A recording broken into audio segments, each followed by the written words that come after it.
Hello and welcome to my final reflection on this semester, and more specifically, this speech communication course. For one final time this semester, allow me to reintroduce myself. My name is Jonathan Kaberuka. You might remember that I'm a biochemistry major in my final year and will be attending pharmacy school this fall in hopes of becoming a pharmacist in the future.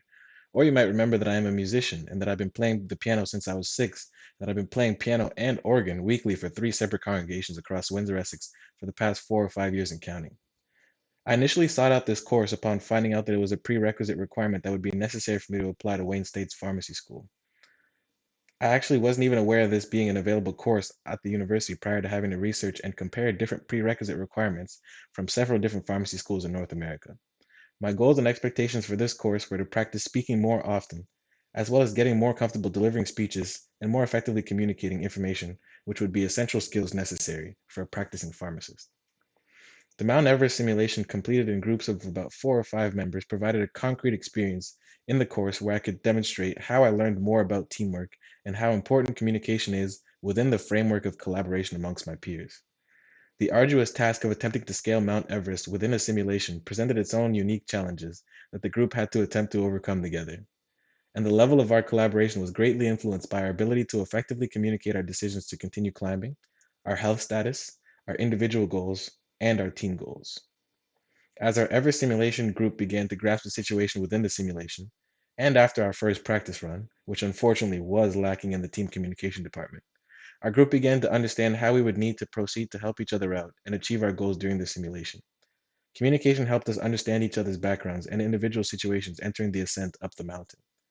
It continued to help us to stay updated on the group's health status and on everyone's role specific goals, allowing for us to plan accordingly to be able to achieve as many of everyone's goals as possible.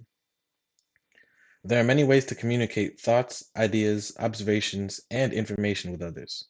Communication in general is the way in which we impart or exchange information amongst each other, whether that be visually, orally, or in writing. Also, an important part of communication, which can be sometimes overlooked, is on the receiving end of the communication. Listening is just as, if not more important to communication as verbalizing your own thoughts and other information. Altogether, communication is important to teamwork to help the group understand what they need to do individually and as a group.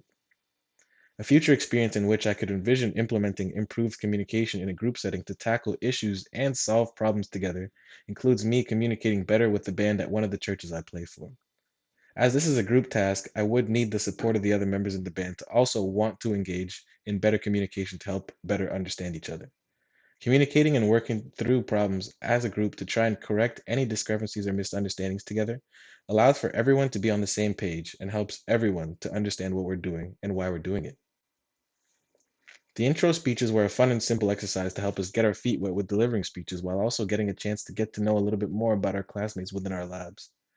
The intro speeches were also used as a sort of diagnostic tool which helped to demarcate our levels of proficiency in terms of speaking, presenting, and communicating.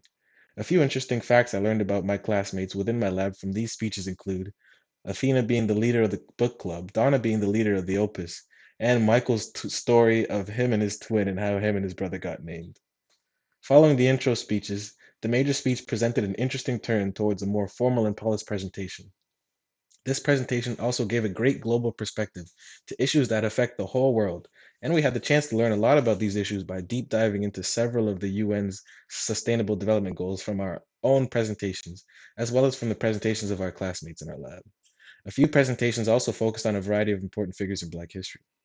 The preparation for this speech was very different from the intro speech as it required obtaining accurate information from a variety of sources. For my speech, fewer examples and better rehearsal for timing would have allowed me to not have to rush my conclusion. The Mount Everest simulation was an interesting display to demonstrate just how important communication can be. Open communication allows for all members of the group to be able to empathize with and understand one another. Being open and sharing information with the group allowed the individuals of the group to have access to the knowledge of and information of the entire group. We were able to work together better once we understood what our individual and team goals were for the Everest simulation, as we could take the time and effort to go out of our way and help our teammates as best we can given the circumstances. I didn't really expect much going into the Mount Everest simulation, but I was surprised at the details included within the simulation. Every member had a specific role to play within, and each character had their own backstory and their own individual goals entering the climb, while also trying to achieve our team goals as a group. There were also quite a few surprises that came in the form of health scares and other challenges that occurred throughout our simulated climb up Mount Everest.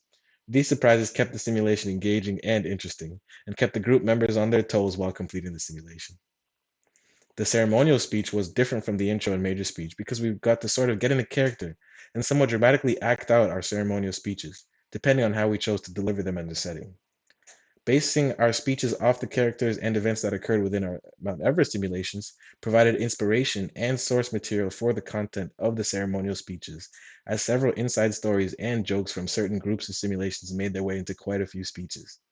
It was also interesting to get a chance to listen to many different styles of ceremonial commemorative speeches, such as wedding toasts, funeral, award acceptance speeches, etc. I may have mentioned a few of these relevant facts about people in my lab already while reflecting in the intro speeches section. But throughout the course of the semester, we got a chance to learn quite a bit about some people in our labs while developing our peer network amongst our classmates. Like I said, there was Athena, the leader of the book club, and Donna, the leader of the organization of part time university students. But there were also quite a few VABE students in our lab, for instance, Greta, Ali, and Atticus. There were some international students like Janice, who was learning English and getting good practice speaking and communicating the language.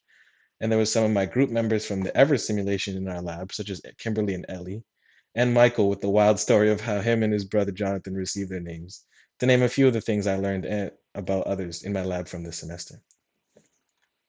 There was a moment during the ceremonial speeches where I had to sort of stop and think to myself, how many people had Atticus in their group for the Mount Everest simulation?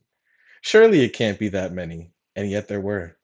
It felt as if every second or third commemorative speech presented that day made reference to Atticus in one way or another.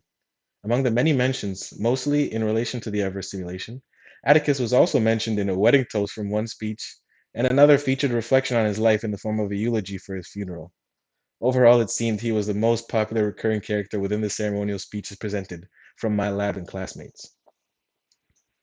Throughout the semester, we got introduced to some vocal warm-ups exercises in our labs that proved to be very useful when preparing before delivering a speech. Among these exercises, there were a few phrases that I feel as though I've mastered over the length of the course. The phrases are usually kind of the ones that I started to be drawn towards. One of these is a shorter one, unique New York. So when we would start out, we would kind of say it slow, and I'll do this for all three of them, and then speed it up as we will go on. Unique New York. Unique New York. Unique New York. Unique New York. Unique New York. Unique New York. Unique New York. Diction is done with the tip of the tongue and the teeth. Diction is done with the tip of the tongue and the teeth. Diction is done with the tip of the tongue and the teeth. Diction is done with the tip of the tongue and the teeth. Diction is done with the tip of the tongue and the teeth. All right. What a to do to die today. At a minute or two to two. A thing distinctly hard to say, but a harder thing to do. A little bit faster. What a to do to die today. At a minute or two to two. A thing distinctly hard to say, but a harder thing to do. Even faster. What a to do to die today. At a minute or two to two. A thing distinctly hard to say, but a harder thing to do. Some of the biggest challenges I've had to encounter and overcome while completing this course include managing my time and dealing with any anxiety that I might have felt while preparing and delivering speeches throughout the semester. To mitigate my anxiety and alleviate my apprehension towards these presentations, adequate practice is necessary to properly prepare for these presentations. These go hand in hand. As to overcome this challenge and get my preparation in, it's even more important to properly manage my time, whether that be through making time to gather info and sources or managing the time of the speech itself to make sure the content is evenly spread out over the allotted time for our speeches. This course and the new knowledge I've gained from it were very helpful in terms of improving my speaking and getting plenty of chances to practice my communication skills through formal speaking and presentations.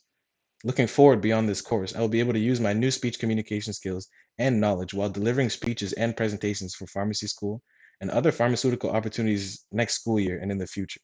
Improving my communication skills will thus also help me become a better pharmacist, and I'm thankful that I had the chance to study, speech, and improve my communication skills, as these skills will always prove to be useful to me. Thank you.